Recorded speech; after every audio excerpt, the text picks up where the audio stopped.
It's another edition of Time About the Movies, and today we're finally taking a look at the four films of April 27, 2007.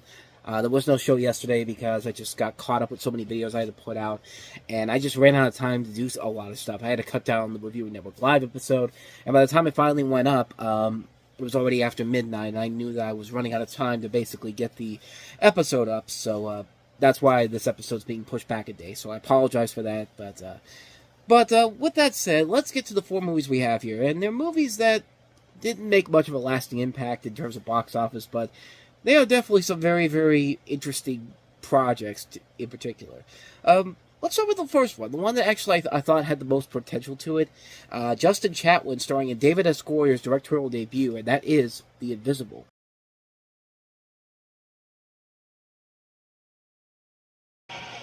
Immediately after I stopped recording, I realized that this was not the directorial debut for David S. Goyer. This is actually his third film as a director. And the last film he directed was Blade Trinity, a movie that I think I honestly would like to forget. But anyway, this movie did have some potential to it. I like the concept of it. You have Justin Chatwin as an excellent high school student who raises money by selling homework and results of quizzes to his schoolmates. He aims to travel to London for a writer's course, telling his best friend Pete Egan that he had already bought the airplane ticket, but he hadn't told his mother yet. Annie Newton has a problem with Pete, who owes her money. As events unfold due to a case of mistaken identity, Nick takes a severe beating from Annie and her group, and his body is dumped in a sewer. The next morning, he discovers he cannot be seen. He's now a spirit in a state of limbo, and can only be observed as the events of the day unfold. A really clever, cool concept in general, but kind of like with the movie Premonition, it's a movie that is very much style over substance, and it's also a film that has a pretty lackluster and kind of lame twist ending at the end of it. I mean, this is a film that really is something that is just like, it starts off so promisingly with the good ideas they have involved here, and then it just turns into one of the most blandest and most forgettable thrillers you'll ever experience. And it's just such a shame because, David S. Goyer has proven that he can write some good stuff time and time again, but when it comes to his directing movies, his films that he's directed, those films really did not work at all. A lot of them have not been that great at all. I can't even remember one good film he directed in general. And the films that he's directed include Zigzag. There's also Blade Trinity, as I mentioned before, and also The Unborn. Then again, his writing credits as of late have not been that great either. Batman v Superman: Dawn of Justice, Terminator: Dark Fate. He did write Hellraiser though, so there's at least something there. I mean, he's not a bad filmmaker as a whole, but just when it comes to like the movies he directs, he just picks some really bad movies. I think it's because he's not involved in the script for the most part. But then again, he was involved in the script of Blade Trinity, so maybe this is just a bad script overall. And yeah, it just really feels like a film that just doesn't work as a whole. It just feels like a film that really, like, there's so much potential to it in terms of the plot, in terms of what they could do with it, and they just don't deliver on it. And I was just really bummed when I watched the end of the movie. It was just like, really? This is the way we're going out to it? And yeah, it just didn't work as a whole. It was a really bad movie, and I was very disappointed by it overall. So yeah, a massive disappointment. I thought there was a very good idea involved in here, but just good ideas, bad execution overall. Now, if you want to talk about a movie that had some ideas, and they were all bad ideas in general, our next movie definitely is that. Nicolas Cage starring in Next.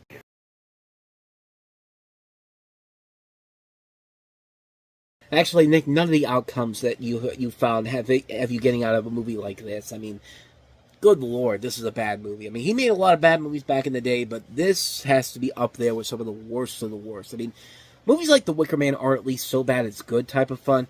This is a movie that's just so bad it's bad. And it's really bad. This is based off of a story by Philip K. Dick, and this should not be that hard to make into a movie, but with good directors, you probably don't need to worry about that, but not when you have the director of XXX State of the Union and Die Another Day. In the film, Nicolas Cage stars as a small-time magician based in Los Angeles who has limited pre-recognition. His ability is allowing him to see the very immediate future. He gets that not only makes him a target of a highly motivated and heavily armed group of terrorists, but also puts him in the crosshairs of the FBI who want to recruit him to oppose those terrorists instead. And the movie pretty much is what you think it is. A wannabe reject Michael Bay movie with a mix of, let's show off Jessica Biel's big boobs. There's literally one scene in the movie where I swear to God, they only have it there because Jessica Biel's got big boobs. And it's just like, let's put a blanket all over her and just focus on that. That's the only reason that one scene in the movie exists. Everything else about this movie is absolutely terrible. It's a terrible movie. It's a poorly put together movie that has nothing of value to it whatsoever. It isn't clever. The action sequences are terrible. The one-liners in this movie are absolutely awful. Everybody in this movie is completely wasted on here. The visuals look terrible. This is a $78 million movie. You cannot tell me that you thought for $78 million this was good enough in terms of the production value. No, I'm not buying into that whatsoever. The movie just sucks. The movie absolutely is awful. It's not entertaining whatsoever. It's a bad movie. It's a terrible film. Avoid it like the plague. Plain and simple. So with that said, let's go ahead and move on to our next movie. Another movie that had some potential to it, but no, not so much. Stone Cold Steve Austin starring in the second film from WWE Films, and that is The Condemned.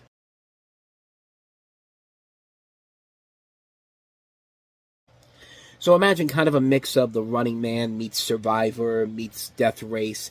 That's the kind of movie that this is. You have 10 convicts who are forced to fight each other to the death as part of an illegal game on this island, which is being broadcast to the public. And among the people involved in this are Stone Cold Steve Austin and Vinnie Jones. And there's a good idea in this movie, but kind of like with some of the other movies we've talked about here, good ideas, bad execution. And this definitely is one of those movies. But not only that, the message of the movie is so hypocritical and is so it so goes against everything that these companies have put out and are represented well known for. You have a studio that was home to the Saw movies and Hostel. You have the WWE, which its entire existence is focused on scripted violence in general. And the moral of the movie is, well, it's your own damn fault for letting your kids watch it. No, it is not my fault for letting my kids watch it. It's your fault for trying to force that message onto people when you're trying to force this message, and it makes no sense whatsoever. Like, everybody in this movie is a slime ball. Everybody in this movie is not to be trusted whatsoever. The only person in this movie that I feel like you could trust in any way, shape, or form in here is Stone Cold Steve Austin. And even then, he's not the best person overall here, but give him credit. He's the one guy who's at least trying. He has a couple of dramatic moments in here that are actually kind of good.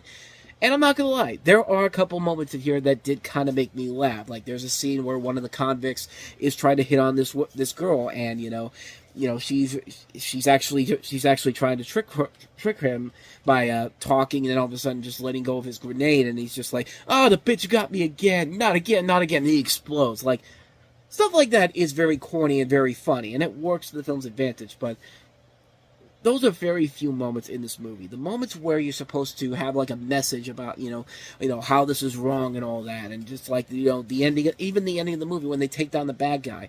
The bad guy is just as slimy and as scumbaggy as everybody else in the movie, and just the writing on this is so terrible.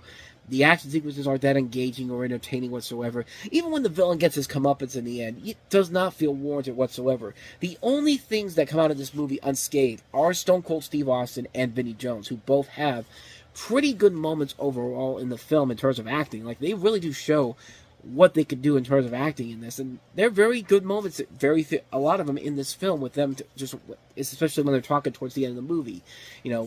Like, stuff like, but it's very few and far between, and just the overall, the moral of the story is absolutely just a ridiculous cop-out. It just doesn't make any sense whatsoever. It's a bad movie. It's a really bad film with just nothing of value to it whatsoever. Another one you should avoid like the plague. And with all that said, let's go ahead and move on to the last one we have here, which is Jamie Kennedy in a new comedy, and that is Kicking It Old School.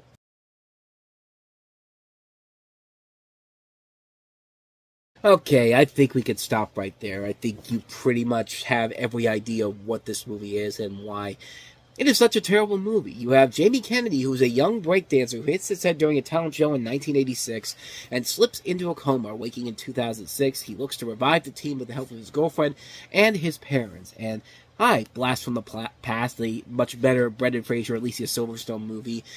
At least that one didn't have as many pop culture references as this movie does. And This is a movie that's almost as bad on the level of a Friedberg Seltzer movie, with just how unnecessary the pop culture references are in this movie. They're all over the place, and they're just not funny. They're just there to be there for the sake of being there, and the film is just, it's a terrible movie. Just a lot of bad talent all across the film.